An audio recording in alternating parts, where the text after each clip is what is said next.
Today's result isn't what you wanted, but you guys battled back. They got out to a big lead, but every time, you chipped away and had chances in the latter innings. So what was your takeaway after, being in a game like this? I was very encouraged by what we saw today. Coach Wallace mentioned after the game the differences between what we did today and what we did last Sunday. We got down early last Sunday and sort of not rolled over, but we never really came back into it.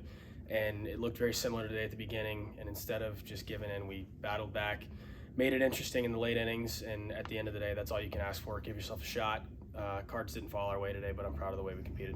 What was your mindset coming off the bench, going into the batter's box that first time, considering the lead that Oklahoma State built up? Trying to do damage. Wally basically told me, go in there and do something cool. He said, double home run, go in there and do some damage. And so I was looking for a fastball. I had been late on some fastballs yesterday, and so I was making sure that I got my pitch. And then he went fastball down and in. I got the head out, and it worked out. Obviously, you guys would have loved to sweep, but taking 2 out of 3 is big, especially after what happened last weekend. What do you think you're learning about this team after the first 2 weeks of conference play? They're resilient is one thing that I definitely say. There's no doubt that we have a ton of talent. We knew that from the very beginning, but it's very hard to lose, especially lose 3 games in a row, and then come back the next week and play an opponent that's just as good, if not better, and then take 2 out of 3. Being at home certainly helped, but definitely a resilient and tough group of guys. You lead the team in RBIs today, coming off of the bench, and you helping them make it a game late. How would you consider this weekend? How would you contrast this weekend from last weekend in Norman? I think our offense was a lot more consistent this weekend. For one, I think we came out and really executed our game plan from the first pitch on Friday all the way through the end Sunday. I think top to bottom, we were much more consistent. Everything we did, we sort of planned on it. Like I said today, early, they got some hits, things didn't go our way, but I thought it was a much more consistent and complete performance all the way through.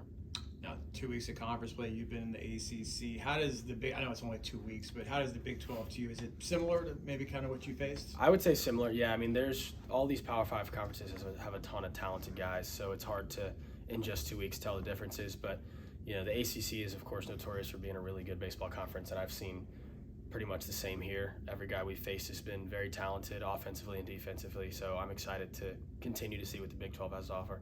You've been joining up the catcher room with Andrew Sundin. What's it been like meeting him and working with him over the course of this season? I love Sonny. He's great. He and I are really good friends. He's a unique personality. He always makes your day better when you're around him, so I'm really glad to be in that room with those guys, Sonny and King and Kiki, all those, they're great, so I really enjoyed it. And he said on Friday that, Coach Lopez has a good reputation for developing catchers. Kind of talk more about that relationship and what you're learning from Coach Lopez this year. That's been awesome as well. I wish I had more time with him. I got here in January, so our relationship has had to develop quickly, and it has. I really love and respect Coach Lopez. He's helped me a ton. I've definitely gotten better behind the plate since I got here, and the only thing I would say is that I wish I had more time with him. Well, one coach you are getting to spend more time with is Coach Wallace, who you first were under at Notre Dame for a couple of years, and now you come back over here. Was that kind of a contributing factor in your role to come to UCF, or what? If not, what was another one? And what's it been like working with Coach Wallace again? That was probably the main factor.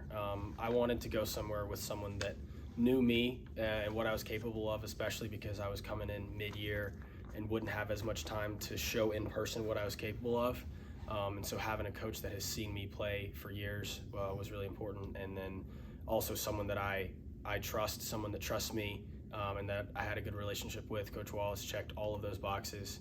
And like I mentioned a couple days ago, Coach Lopez, his reputation, who he is as a person, helped as well. So there were a lot of factors, but Coach Wallace definitely played into that.